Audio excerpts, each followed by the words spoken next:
Imagine a world where the streets of Queens, New York, pulsate with danger and opportunity. A realm where the line between criminal enterprise and cultural revolution blurs, and one man's ambition reshapes an entire generation. Welcome to the story of Kenneth Supreme McGriff and the infamous Supreme Team. In the concrete jungle of South Jamaica, where dreams are forged in the crucible of poverty and violence, a young Kenneth McGriff emerges as a force to be reckoned with. As the crack cocaine epidemic sweeps through the boroughs, Supreme's ruthless ambition finds its fullest expression, giving birth to one of the most notorious criminal empires in New York City's history. But this is more than just a tale of street-level drug dealing. It's a saga that intertwines the gritty realities of urban crime with the nascent hip-hop scene, forever altering the landscape of both.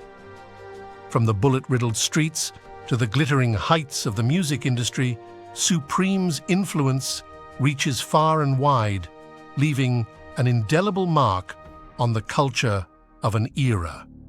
Prepare to delve into a world where power is absolute, loyalty is fleeting, and the price of success is measured in blood.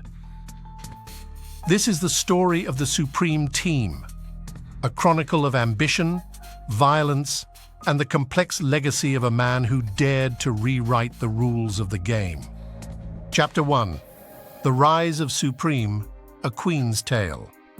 In the concrete jungle of South Jamaica, Queens, a young Kenneth McGriff was forged into a force to be reckoned with. Born into a neighborhood ravaged by poverty and crime, he would eventually rise to become one of the most notorious figures in New York City's underworld, a man known simply as Supreme.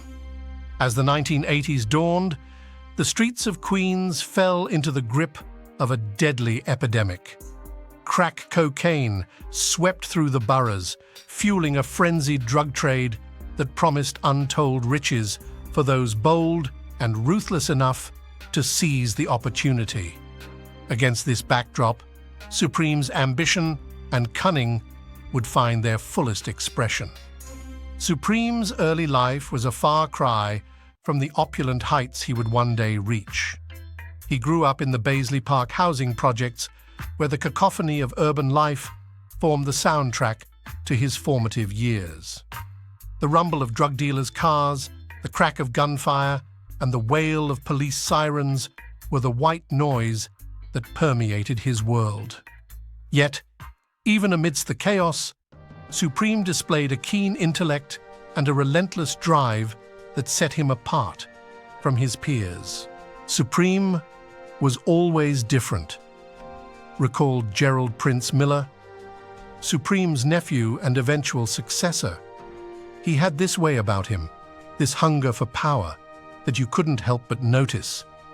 Even as a kid, you could tell he was destined for something big, even if it wasn't always going to be good. That something big came to fruition in the mid-1980s as the crack epidemic reached its fever pitch. Supreme, now a young man in his 20s, had already established himself as a formidable presence on the streets. Drawing on his connections within the 5% Nation, a black nationalist movement with roots in the Nation of Islam, Supreme began to assemble what would become known as the Supreme Team, a ruthlessly efficient drug trafficking operation that would come to dominate the streets of Queens. The Supreme Team's rise to power was swift and merciless. Leveraging their connections and the sheer volume of their drug distribution network, the organization soon grossed up to $200,000 a day in profits. Supreme's lieutenants, including his nephew Prince, oversaw a vast network of dealers and enforcers who ensured the smooth flow of product and the protection of their turf. "We had it all locked down," Prince would later recall. "The projects, the streets, the clubs.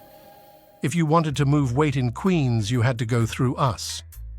Supreme made sure of that.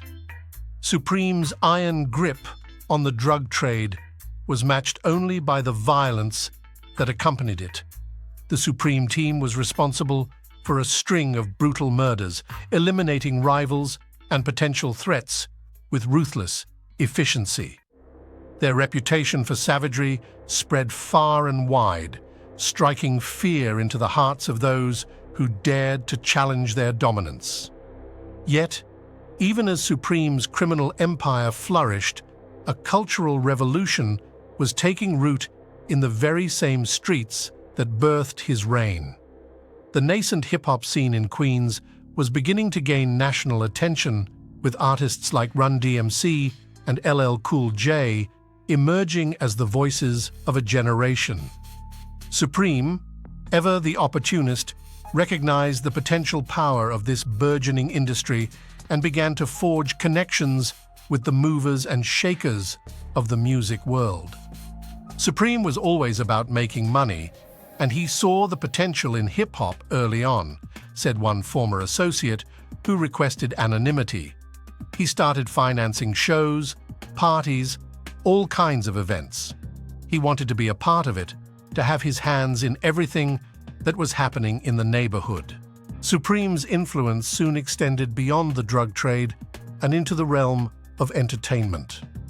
He cultivated relationships with influential figures like Russell Simmons, the co-founder of Def Jam Recordings, and leveraged his criminal connections to provide security and financial backing for up-and-coming artists.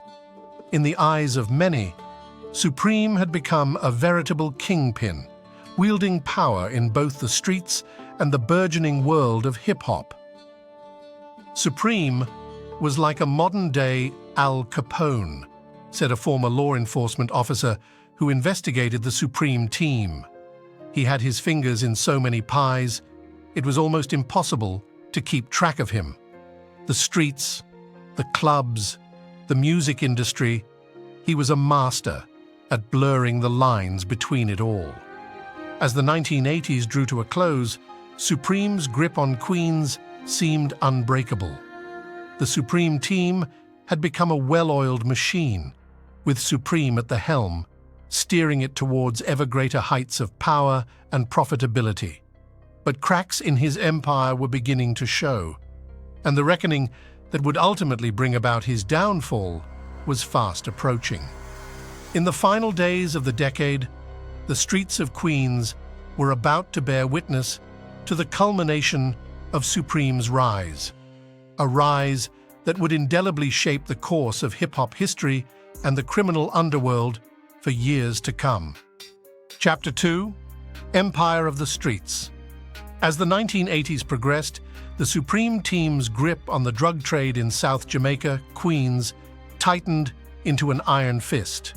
What began as a small-time operation had morphed into a sprawling criminal empire with Supreme at the helm.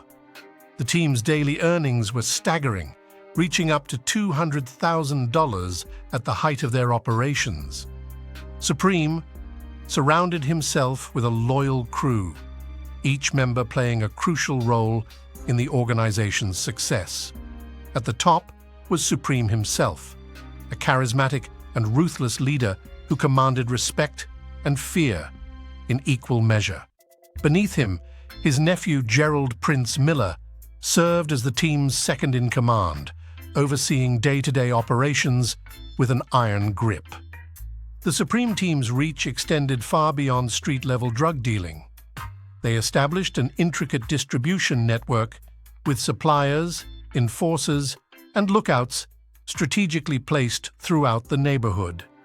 Their operations ran with military precision, Supreme demanding absolute loyalty and swift punishment for any perceived transgressions. One of the team's most distinctive trademarks was their fleet of bulletproof Mercedes-Benz sedans, a symbol of their power and wealth. These heavily armored vehicles were the team's primary mode of transportation, allowing them to move through the streets with impunity, shielded from rival gangs and law enforcement alike. Supreme's connections to the 5% Nation, a black Muslim offshoot, further bolstered the Supreme team's influence. The group's ideology, which emphasized the inherent divinity of black people, provided a spiritual foundation for Supreme's criminal enterprise. Team members were required to adhere to the 5% Nation's teachings, including a strict code of conduct and a belief in the group's self-proclaimed role as the enlightened minority. This blend of religious fervor, military-like discipline, and sheer financial might made the Supreme Team a formidable force. Their operations weren't limited to the drug trade. They also used their resources to finance and promote various music events, further blurring the lines between the underworld and Queens' burgeoning hip-hop scene. As the crack cocaine epidemic ravaged South Jamaica, the Supreme Team capitalized on the growing demand, becoming one of the area's largest distributors. Their ability to source high-quality product and maintain a reliable supply chain allowed them to dominate the local market, squeezing out smaller players and cementing their status as the undisputed kings of the drug trade. The team's ruthless tactics, however, came at a cost. Numerous murders and acts of violence were attributed to the Supreme Team as they eliminated rivals and silenced threats to their operations. South Jamaica became a war zone, with gunfire and bloodshed becoming all too common. Despite the violence and chaos surrounding them, the Supreme Team continued to thrive, amassing wealth and power at an unprecedented rate. Supreme himself lived a life of luxury, indulging in the trappings of his criminal success. He surrounded himself with beautiful women, exotic cars, and the latest high-end fashion, flaunting his wealth and status to all who crossed his path. Yet, even as the Supreme Team's empire expanded, cracks began to emerge in its foundation. Tensions within the organization, fueled by jealousy and power-hungry ambitions, threatened to tear the team apart from the inside. Supreme's iron grip on the operation was challenged by his own crew members, who sought to carve out their own territories and increase their share of the profits. As the 1980s drew to a close, the Supreme Team's reign over South Jamaica was at its peak, a testament to the team's ruthless efficiency and Supreme's unwavering leadership. But the seeds of their downfall had already been sown, as internal fissures widened and external threats loomed on the horizon. Chapter 3. Beats and Battles. As crack cocaine ravaged South Jamaica, Queens, a cultural revolution blossomed just blocks away. The same streets that birthed the Supreme Team's drug empire also gave rise to a musical movement that would captivate the world: hip-hop. Supreme's influence extended far beyond the drug trade. As his criminal empire flourished, he leveraged his wealth and connections to shape Queens' burgeoning hip-hop scene. The Supreme Team's money and muscle became indispensable to aspiring artists, producers, and promoters, blurring the lines between the underworld and entertainment industry. Supreme's first foray into music came in the early 1980s when he began financing local block parties and concerts. These events drew hundreds of young people from the projects, providing a platform for a new breed of MCs and DJs. Supreme's involvement ensured the Supreme Team's presence even at these seemingly innocuous gatherings. Supreme was always there, lurking in the background, recalled Run-DMC McDaniels of Run-DMC. You could feel his influence even if you didn't see him directly. He had his hands in everything happening in the neighborhood. Supreme's connections reached the upper echelons of the nascent hip-hop industry. He forged relationships with influential figures like Russell Simmons, co-founder of Def Jam Recordings, and LL Cool J, one of the label's first superstars. These alliances provided Supreme a veneer of legitimacy, allowing him to move freely in the music world while maintaining his grip on the drug trade. Supreme had this way of making you feel like you needed him, said Simmons, recalling his interactions with the crime boss. He'd offer to help promote your event or get you access to the streets. And of course, there was always the understanding that he'd expect something in return. This symbiotic relationship between Supreme and the hip-hop community had consequences. As the Supreme team's criminal activities escalated, the violence and fear permeating Queens streets seeped into the music.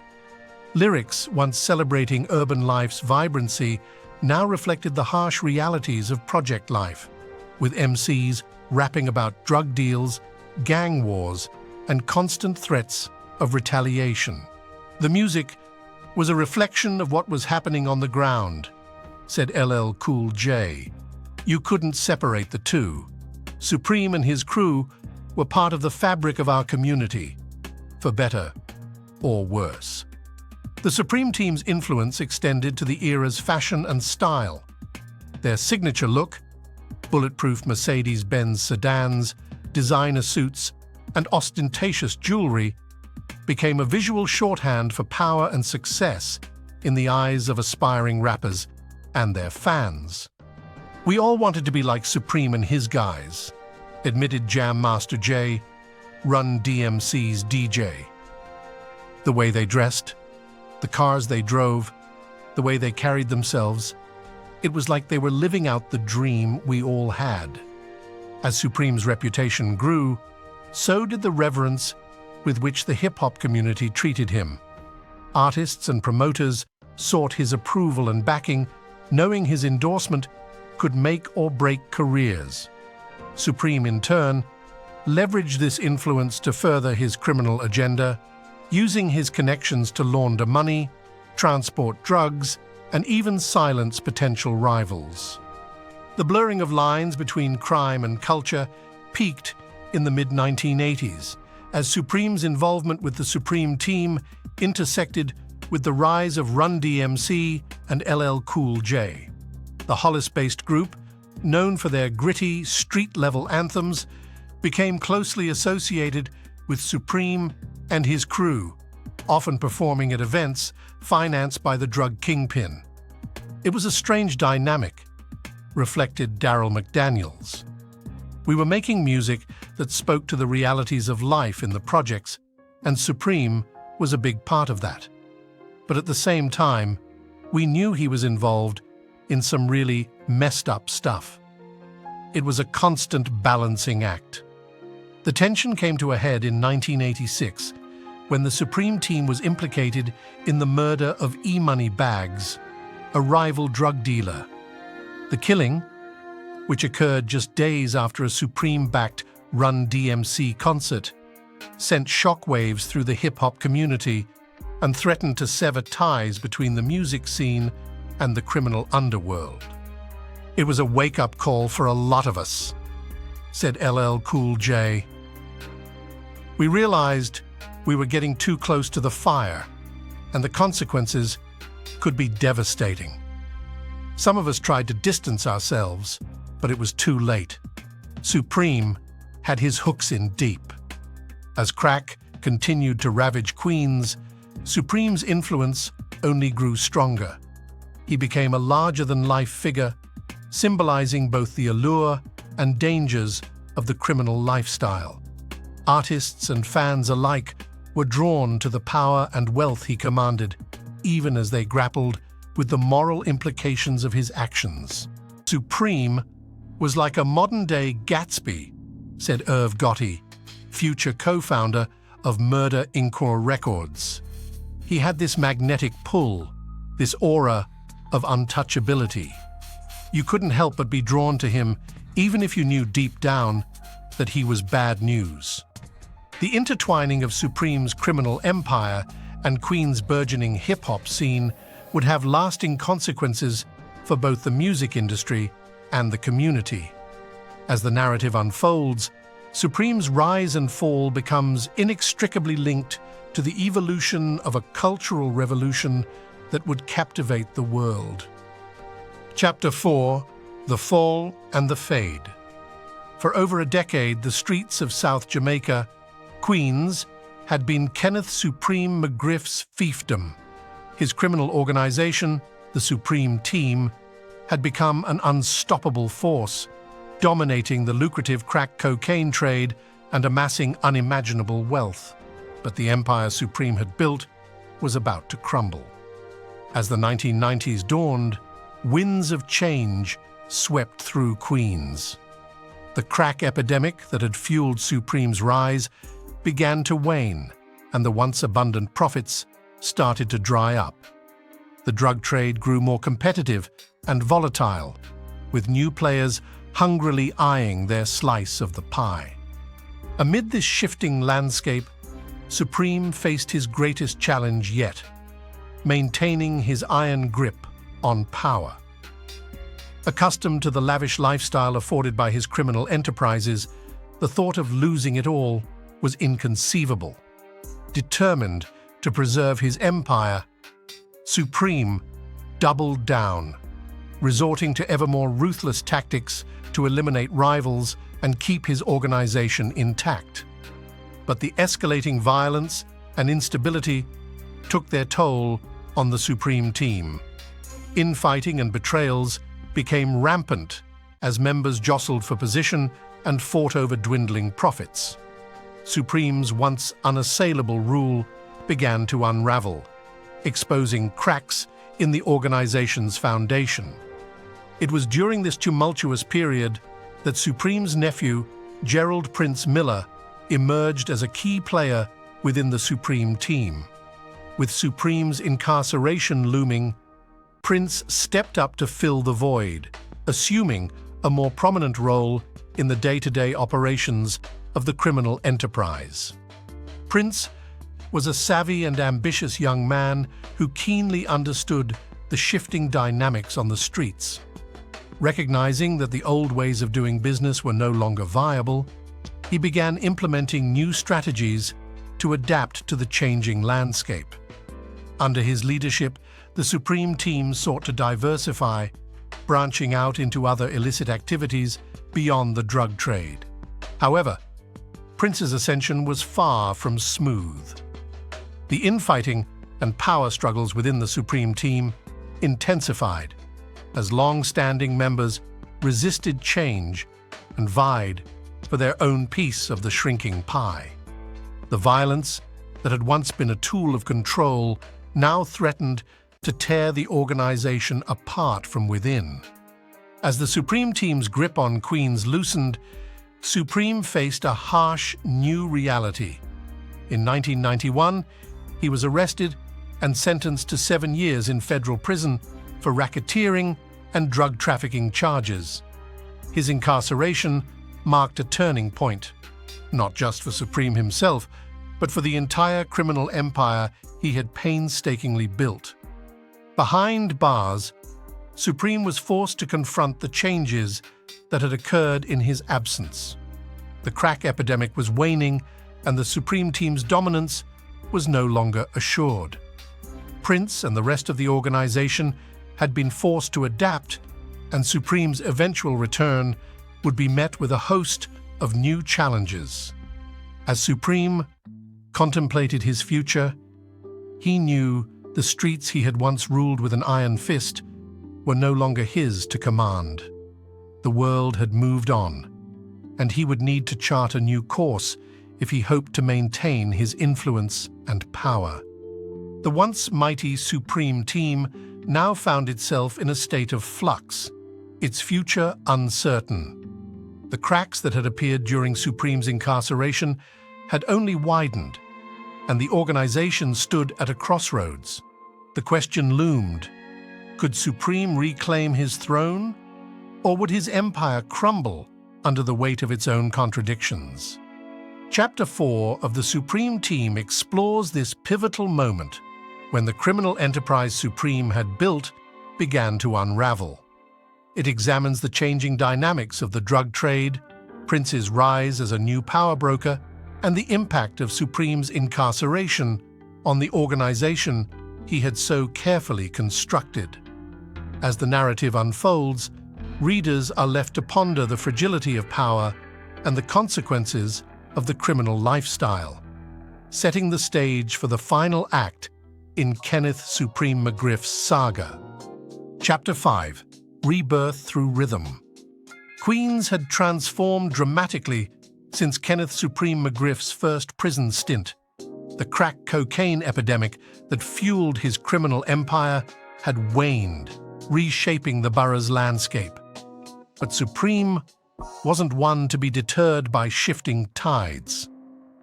As he emerged from behind bars, he set his sights on a new path to power: the music industry. Supreme's connections had always extended beyond the drug trade. During his criminal heyday, he'd forged alliances with some of hip-hop's biggest names, financing events and leveraging his influence to carve out a space in the cultural landscape. Now, with his options in the drug game diminished, he saw an opportunity to reinvent himself and reclaim his position of power. The linchpin of Supreme's new venture would be his partnership with Irv Gotti, co-founder of Murder Inc. Records. Gotti, a fellow Queens native, had been making waves in the music industry, signing artists like Ja Rule and collaborating with Jay-Z and DMX. Supreme recognized the potential in aligning himself with Gotti and the burgeoning Murder Inc. empire. Supreme saw the writing on the wall, recalled a former associate speaking anonymously. The drug game wasn't as lucrative as it once was, and he knew he needed to diversify. Linking up with Irv was his ticket to staying relevant and maintaining influence, but this time in the music world. The Supreme Gotti partnership was a marriage of convenience, but it also highlighted the blurred lines between the criminal underworld and the entertainment industry. Gotti, aware of Supreme's reputation and connections, saw the value in having the former drug kingpin as a silent partner. Supreme, in turn, viewed the music business as a means to launder his ill-gotten gains and expand his reach. Irv knew what he was getting into, the former associate said. Supreme had the money and the connections, and Irv had the industry know-how. It was a perfect match, at least on paper. As Murder Inc. gained traction, Supreme's involvement became more pronounced. He provided financial backing for the label, investing in studio time, promotion, and artist development. In return, Supreme's name and influence became intricately woven into the fabric of the label's success. Supreme was the puppet master, revealed a former Murder Inc.'s employee, also requesting anonymity. He had his hands in everything, from business deals to creative direction. Irv may have been the public face, but Supreme was calling the shots. The partnership wasn't without challenges. The music industry, with its complex web of contracts, royalties, and legal requirements, was a far cry from the violent and unforgiving world of the drug trade. Supreme found himself navigating unfamiliar territory, relying on Gotti's expertise to maneuver through the business intricacies. Supreme was a street guy, through and through, the former employee explained. He was used to getting things done his way by any means necessary. But in the music industry, you can't just strong-arm your way to the top. It took some adjusting for him. Despite the learning curve, Supreme's involvement with Murder Inc. allowed him to maintain a high profile and continue exerting influence. He became a fixture at industry events, rubbing elbows with hip-hop's elite.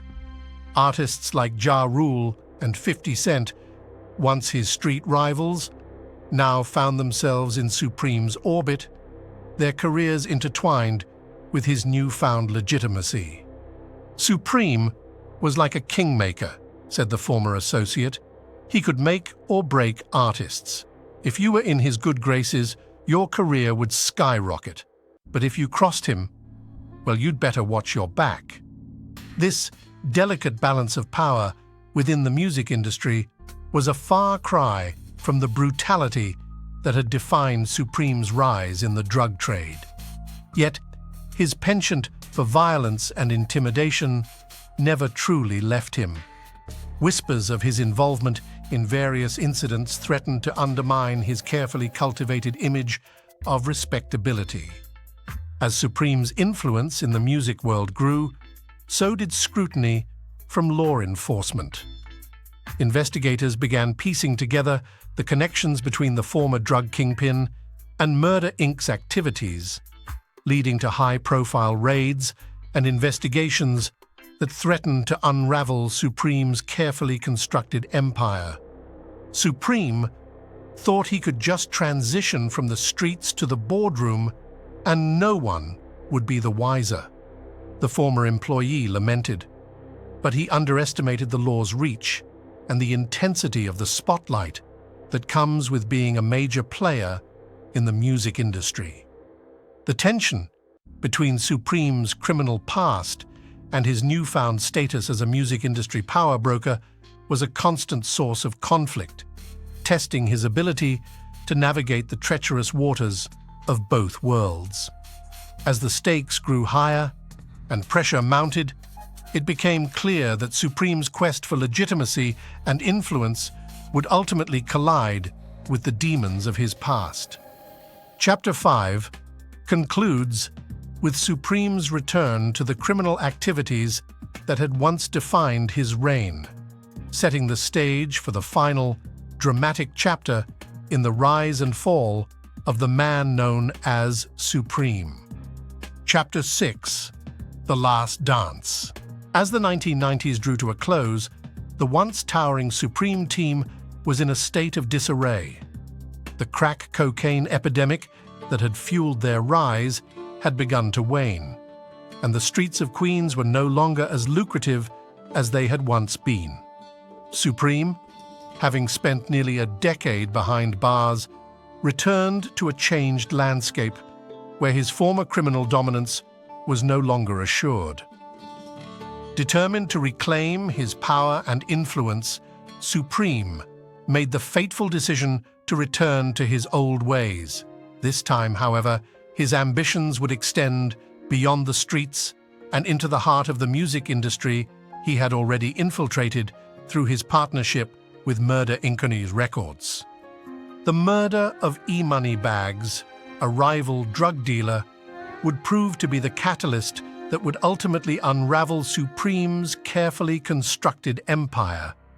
The investigation into this high-profile killing would expose the deep-rooted connections between Supreme's criminal enterprises and the artists and executives of the music industry he had sought to legitimize. As the noose tightened around him, Supreme found himself embroiled in a complex web of tensions and betrayals. Both on the streets and within the music world, he had come to dominate. His attempts to maintain control and silence those who threatened to expose his misdeeds would only serve to hasten his downfall. Supreme's return to Queens was marked by a renewed sense of determination. He had spent nearly a decade behind bars, watching as the landscape of the city he once dominated had shifted beneath his feet. The crack cocaine epidemic that had fueled the Supreme team's rise had begun to wane, and the streets were no longer as lucrative as they had once been. Undeterred, Supreme set out to reclaim his former power and influence. This time, however, his ambitions would extend beyond the streets and into the heart of the music industry he had already infiltrated through his partnership with Murder Inc. Records. Supreme knew that the streets alone were no longer enough, recalled Irv Gotti, the co-founder of Murder Inc. He had to find a way to legitimize his influence, and the music industry was the perfect avenue for that.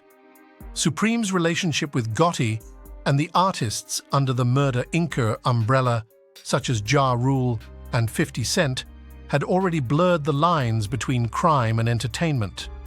But as Supreme's return to the drug trade became increasingly brazen, the tension within this uneasy alliance began to escalate. The murder of E-Money Bags, a rival drug dealer, would prove to be the catalyst that would ultimately unravel Supreme's carefully constructed empire. The investigation into this high-profile killing would expose the deep-rooted connections between Supreme's criminal enterprises and the artists and executives of the music industry he had sought to legitimize. We knew Supreme was up to no good, but we didn't think he'd be so bold as to take out E-Money Bags right in our backyard, said a former member of the Supreme team, who spoke on the condition of anonymity. That was the beginning of the end for him. As the noose tightened around Supreme, he found himself embroiled in a complex web of tensions and betrayals, both on the streets and within the music world he had come to dominate. His attempts to silence those who threatened to expose his misdeeds would only serve to hasten his downfall. Witnesses to the E-Money Bags murder began to disappear, and the investigation stalled. However, the authorities were not deterred, and they soon turned their attention to Supreme's connections within the music industry. Subpoenas were issued, and records were seized, as the line between crime and entertainment became increasingly blurred. "It was a mess, man," recalled a former associate of Supreme's. Supreme was trying to play both sides, but the more he tried to cover his tracks, the more he ended up exposing himself. He was in way over his head. As the pressure mounted, Supreme's attempts to maintain control became increasingly desperate. He lashed out at those he perceived as threats, both within his own organization and within the music industry. The violence that had once been his calling card now threatened to consume him entirely. The chapter culminates with Supreme's ultimate downfall, as the weight of his criminal actions and the complex web of connections he had woven finally caught up with him. The narrative paints a vivid picture of a man whose pursuit of power and influence led him down a path of no return, leaving a legacy that would forever be intertwined with the gritty streets of Queens and the seductive world of hip-hop. Chapter 7: Legacy of a Supreme. As dusk settled over South Jamaica, Queens, a pall of solemnity blanketed the neighborhood. News had spread like wildfire. Kenneth Supreme McGriff, the once feared Kingpin of the Supreme team, had been sentenced to life in prison without parole. The man who'd once ruled the streets and infiltrated the music industry's upper echelons had finally fallen, a victim of his own ambition and law enforcement's relentless pursuit. In the aftermath of Supreme's arrest and conviction, the community grappled with his complex legacy. To some, he was a ruthless criminal whose reign of terror had shattered countless lives. To others, he was a product of a system that had failed them, a man who'd seized power when legitimate opportunities were scarce. And to a select few, he remained larger than life, embodying the blurred lines between crime and culture. Supreme was undeniably a legend, said Irv Gotti, co-founder of Murder Inc. Records and Supreme's former business partner, but he was also a cautionary tale. He showed us how the pursuit of power and wealth can corrupt even the most talented individuals. Gotti's words resonated with many in the hip-hop community who'd witnessed Supreme's influence firsthand. The Supreme team's deep pockets had fueled the rise of numerous artists, providing the financial backing to break into the industry. Yet that patronage came at a steep price, blurring the lines between legitimate business and criminal enterprise. Supreme was the kingpin, but he had his fingers in many pies, explained Ja Rule, the multi-platinum rapper closely associated with Murder, Inc. He had the street cred, the connections, and the money to make things happen. But in the end, it all crumbled because he couldn't let go of that criminal lifestyle. The collapse of Supreme and Murder, Inc. sent shockwaves through the music industry, prompting many to question the extent of organized crime's infiltration into entertainment. Revelations of Supreme's involvement in E-Money-Bag's murder and alleged connections to other high-profile crimes tarnished the entire label's reputation, leading to its eventual demise. It was a wake-up call for the industry, said 50 Cent, Supreme's longtime rival and a key figure in Murder, Inc.'s downfall. We all knew the streets and music were intertwined, but Supreme took it to another level. He showed us just how dangerous that relationship could be. As the community reeled from Supreme's downfall, many sought to understand the deeper societal factors that had given rise to such a figure. The crack cocaine epidemic of the 80s and 90s had ravaged neighborhoods like South Jamaica, leaving a legacy of poverty, violence, and shattered dreams. In the absence of legitimate economic opportunities, young men like Supreme turned to the drug trade as a means of survival and a path to power. Supreme was a product of his environment, said Dr. Jamal Harrison, a sociologist who'd studied the crack epidemic's impact on urban communities. He grew up in a world where the streets were the only way to get ahead, and once he tasted that kind of power and wealth, letting go became impossible. Kenneth Supreme McGriff's story had become a cautionary tale, a stark reminder of the consequences when crime and culture collide. His influence stretched far beyond Queens, shaping the very fabric of the music industry and urban landscape. But ultimately, his pursuit of power led him down a path of no return, culminating in a life sentence that left many questioning the nature of justice and the complexities of the human experience. As night fell on South Jamaica, the streets whispered tales of a fallen empire. Kenneth Supreme McGriff's legacy lingered in the air, a complex tapestry of ambition, power, and ultimately, downfall. His story, woven into the very fabric of hip-hop and urban culture, serves as a stark reminder of the thin line between success and ruin. Whether viewed as a villain or a product of his environment, Supreme's impact on an entire generation is undeniable. His journey from the streets to the pinnacle of the music industry and back to a life behind bars offers a powerful lesson on the consequences of unchecked ambition and the allure of power. As we conclude this gripping saga, we invite you to reflect on the broader implications of Supreme's story. What does it tell us about the American dream, the music industry, and the communities often left behind?